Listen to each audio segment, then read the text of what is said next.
Hello YouTube, welcome back to another workbench instructional video on NEM pockets or converters or whatever you want to call them. Again, I've been sent a wagon by the previous chap Michael.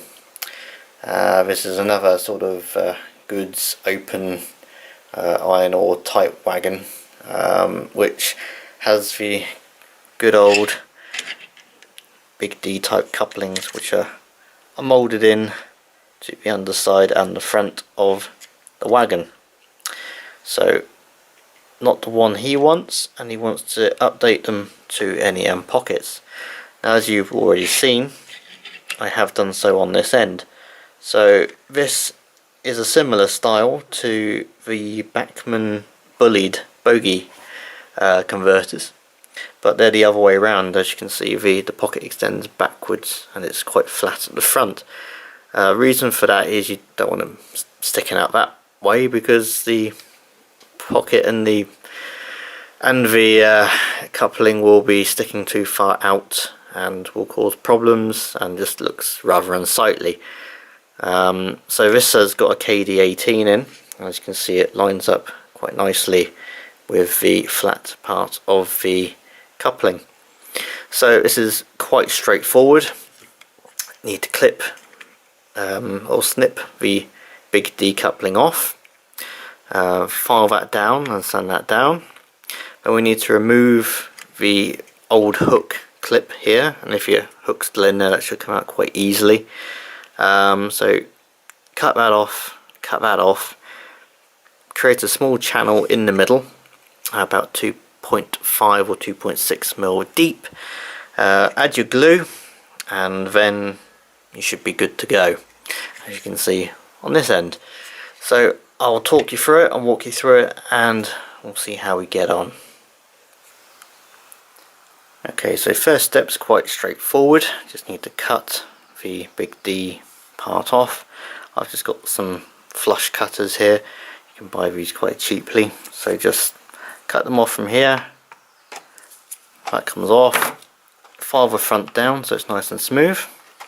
Now you can see as well this part here, which used to hold the coupling hook, that is too high, so that needs to come off and then cut straight down so that keeps it out the way. So we'll just cut that now, and to open up some more room so you don't cut anything else off, take the wheels out. They're plastic on this one. What you want to do is just cut along here like this so it's nice and flat to work on. Let's get rid of that. A bit blunt, these ones are quite old. So that cleans that area off. Now unfortunately we do have to remove the rest of it. I've got a small cutting disc, which you can see here, and I'll be just putting that behind the flat section here, going behind it and slicing it down and away. And as you can see, I still need to clean up the tops here, so let's get rid of those as well. That's nice and flush with the top. Again, just file that down, flatten that off. I'll cut this away in a few minutes, and that will leave you with a nice clean area to get on with.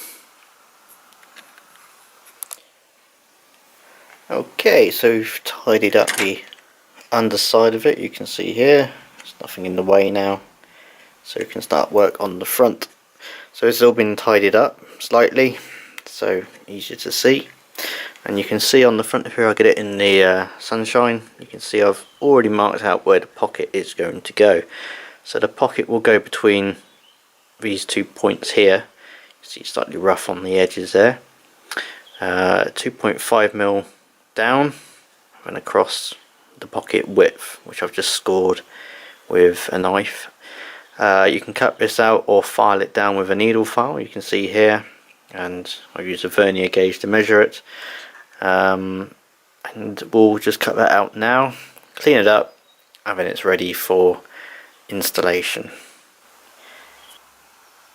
So after about 5 minutes work really, I've now put the channel in, as you can see. And it's always best to check to make sure it fits okay and slides on as well okay. There you go, slots on. That will hold itself, so you can now go and check against the height gauge if you've got a height gauge, and that should give you a good solution or a good indication of how well it is converted. So that's in there. We'll go and put it on the test track with the height gauge and see how it looks. Okay, so on the test track with the height gauge, this is not glued in, so it might fall out, but it's just to check if the height is good. So just roll it up, have a look. Looks pretty good to me. It's a tiny bit high, but it's not too bad. Because also you've got to remember the height gauge is drooping slightly. So just push that down, make sure it's actually level. There you go, it's actually not too far out at all. So pretty good, happy with that. We'll get some glue on it, let it dry, and check it again. And for me, that is a reasonably successful conversion. So there you have it, another wagon converted. So if you've got one like this or something similar with the long plastic front extending down from the buffer beam like this one, then hopefully that's a solution for you. I know a few carriages like the older generic four-wheelers have them.